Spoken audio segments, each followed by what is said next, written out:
This module is on US-Russian relations and really what Russia represents today as a country in international relations. Now, what we see is that Russia is growing more assertive on the global stage. So if you look at how Russia acted and what it was like just after the breakup of the Soviet Union and where it is today, we see that it's a lot more assertive, it's a lot more interventionist, it does meddle in foreign affairs. And we overall see that relations between the West, particularly between the EU and NATO countries and the United States, have really gotten much worse than compared to where they immediately after the breakup. We have the conflict in Ukraine. Russia's playing energy card towards Europe. We have increasing domestic authoritarianism inside Russia. Russia's relations with the US have deteriorated. And Russia has not only intervened in Syria, but also has meddled in elections in the United States, in Holland, as well as in France in 2016 and 2017, respectively. Now, again, if you look at those countries which Russia continues to see in its sphere of influence, Central Asia, looking at up in the Baltics, and then of course looking at Belarus, Ukraine, Moldova, and that part of Eastern Europe. So these countries are torn between Russia and Europe and between Russia and China respectively. So if you're looking at Central Asia here. The most important chapter in Western Russian relations, of course, is the conflict in the Ukraine. And then we have two explanations, really looking at a realist perspective. One is that it was a Western affront, and the second one that in fact was Russia's fault. Now again, if you're looking at seeing it as a Western affront, we have to look at how Russia perceived US, NATO, and European policies over the years. And if you look at it through a Russian lens, you would really identify a sort of realpolitik playbook. In that case, the United States and European allies share most of the responsibility for the crisis. So we see one, of course, NATO enlargement, something which Russia had from the very beginning opposed. EU's expansion, looking at, and as well as the West backing of pro-democracy movements like the, Orange Revolution in Ukraine in 2004. For Putin, the illegal overthrow of the Ukraine's democratic elected government, pro-Russian government in 2014, was the final straw. The Russians saw it as a coup, and the Russians therefore took the Crimea, which he feared would then, hosting a NATO naval base and would work to destabilize Ukraine. He then started to destabilize Ukraine, both taking the Crimea as well as moving proxies into the eastern part of the Ukraine. So again, the West had been moving closer and closer to Russia's backyard, threatening the core strategic interests, and Russia throughout that decade had made it very clear that they were opposed to EU expansion, NATO expansion, and any kind of democratization initiatives in that part of the world. Again, the elites in the US and Europe will have been blindsided because they subscribe to this flawed view of international politics. They tend to believe that the logic of realism holds very little relevance in the 21st century, and Europe can be kept whole and free on the basis of liberal principles, the rule of law, economic independence, and democracy. So they have been working on that playbook, but as far as Russia was concerned, the way Russia saw these things is that they're, informed by power politics. They're not, governed by the rule of law and, democracy, that they are consciously working to destabilize these satellites, previous Soviet satellite states, and all of these countries which Russia continues to see as is in its sphere of influence. Now, again, in more detail, NATO expansion had started under Clinton against Russian wishes. Czech Republic and Hungary joined in 1999. Bulgaria joined in 2004, as did Estonia, Latvia, Lithuania, Romania, Slovakia, and Slovenia. We have then, the 1999 bombing of Serbian forces by NATO in the war of former Yugoslavia. Again, Serbia, a close ally of Russia. Russia was too weak at the time, couldn't do anything. And then we had the NATO summit in Georgia and Ukraine that they ought to become members of NATO. this is when Russia started to strike back, when Georgia said that they were going to join NATO, and this was the Russian-Georgia War of 2008, where you had Russian forces invade Georgia in order to keep a close lid on that. And again, they invaded Ossetia, which they then recognized as a breakaway republic. It was ethnic Russians living there, which Russia used as a pretext to destabilize Georgia and make sure that Georgia knew that they couldn't go anywhere near declaration of NATO membership. Secondly, Western democracy promotion. So a lot of money was poured into that part of the world, particularly Ukraine. A lot of money comes from NGOs, State Department, and the Russians saw that as hostile to their interests. That the Europeans and the Americans are trying to create a sphere of influence in Eastern Europe. So again, EU expansion in particular, not only democracy promotion, but EU expansion itself was seen as a stalking horse for NATO expansion. Now, what was the crisis? What was the crisis which led to the annexation of Crimea in 2014? We had three kind of triple package: NATO enlargement, EU expansion, democracy promotion. What we really needed was, a spark which would ignite that entire, issue. Now, again, if you look at Ukraine really is torn between East and West. So you have the Western part, which is Ukrainian speaking, and it leans pro-West, pro-Europe. And then you have the Eastern part, which is mostly Russian speaking, and they would be pro-Russia, more inclined to side with Russia. What we had was both the EU and the Russians trying to woo the Ukrainians and coming to their economic bloc. So you had this EU association agreement, which is the next best thing other than EU membership. It was a free trade agreement with all of the 28 EU countries. That was before Brexit, so 27 countries after Brexit. And the Eurasian Customs Union, which would have been into economic integration between Russia, Belarus, and Kazakhstan. Belarus being the last remaining dictatorship in Europe, heavily pro-Russian. This is exactly what happened, that for years the Ukrainian government negotiated with the Europeans to have that particular deal. And then the spark came 2013, late November, when Yanukovych, the Ukrainian president, rejected that deal with the European Union and in fact accepted a $15 billion Russian counteroffer.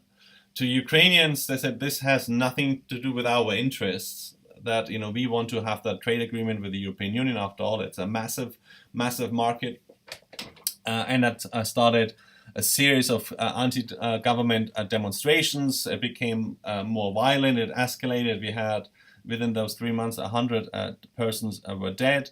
February 2014, the government and the rising opposition struck a deal that allowed Yanukovych, the president, to stay in power until new elections were held. But that immediately fell apart, and Yanukovych fled to Russia the next day. The new government, which was then put in place, was pro-Western and anti-Russian to the core. It was within those days after Yanukovych fled to Russia that protesters would take over Yanukovych's palace. If you Google that, you see plenty of images of very lavish living of Yanukovych, which certainly was the very opposite if you look at the living standards of ordinary Ukrainians. Now, again, that was the crisis. That was, as far as Putin was concerned, the previous pro-Russian government fell in a coup d'etat, and a new government which was anti-Russian and pro-Western. Putin said that in 2014, nobody wanted to listen to us and nobody wanted to talk. They simply told us this is none of your business, point, end of discussion. Instead of a comprehensive, but I stress, civilized dialogue, it all came down to a government overthrow that plunged the country into chaos, into economic and social collapse, into a civil war with enormous casualties. Why? Now, Russia then moved on to annex the Crimea. He ordered Russian forces to take over and incorporated into Russian territory, which was a relatively easy target. One, you had a Russian naval base there. Again, it was leased from the Ukrainians, and you had plenty of ethnic Russians in the Crimea. After that, more arms and were given to pro-Russian rebels in the eastern region of Ukraine, which to this day the Ukraine and the central government of Ukraine does not control, large parts of its eastern territory. As well as, Russia also raised the price of gas. That's the energy card it likes to play against the Europeans. It called for a referendum. That referendum supported the idea of being annexed to Russia, and of course that referendum was seen as illegitimate, because under international law you can't invade a country and then at gunpoint force the local population to vote whether they want to be part of that new country or remain part of the previous one.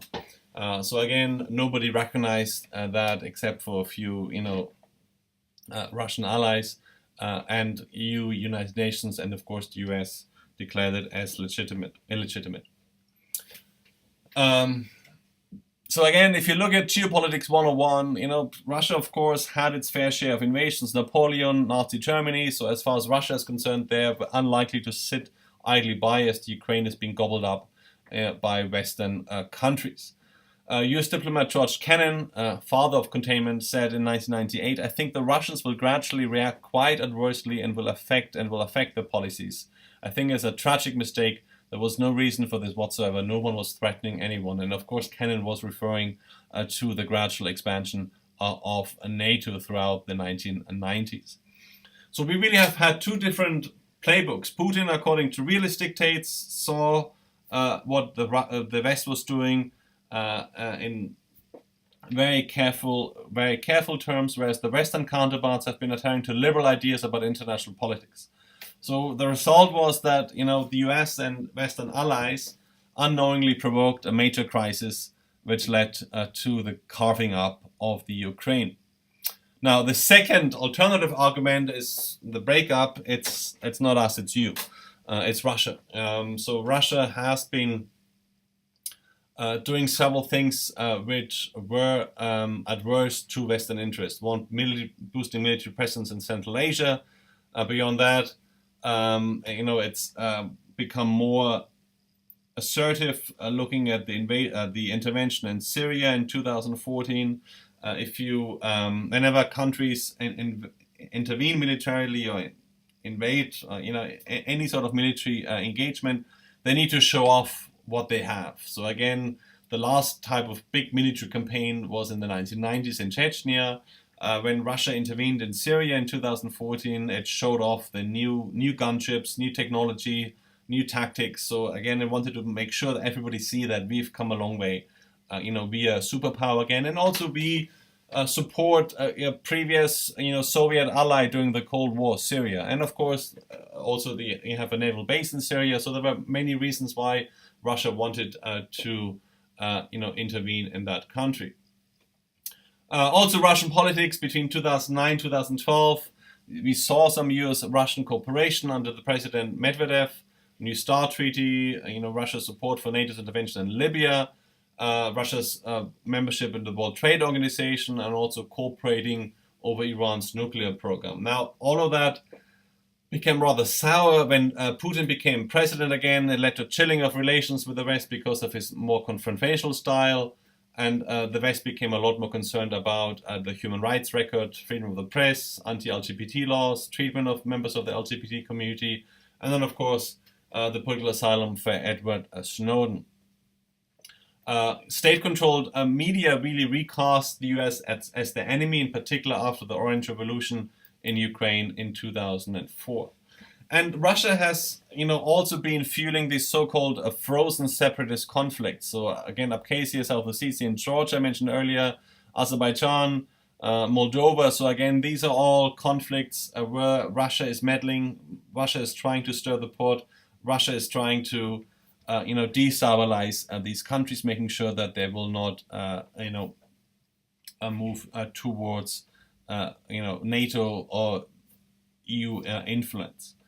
So it's providing political, economic, military support for that. It intervened in Syria, and then of course the interference in the American, French, and Dutch elections in 2016, 2017 also show that Russia is no friend of the West. So Russia is not an ally, of course, and to a certain extent, Russia continues to be an antagonistic state in international relations. So again, Russia is deeply opposed to NATO and to liberal democracies as embodied in the United States and the European Union.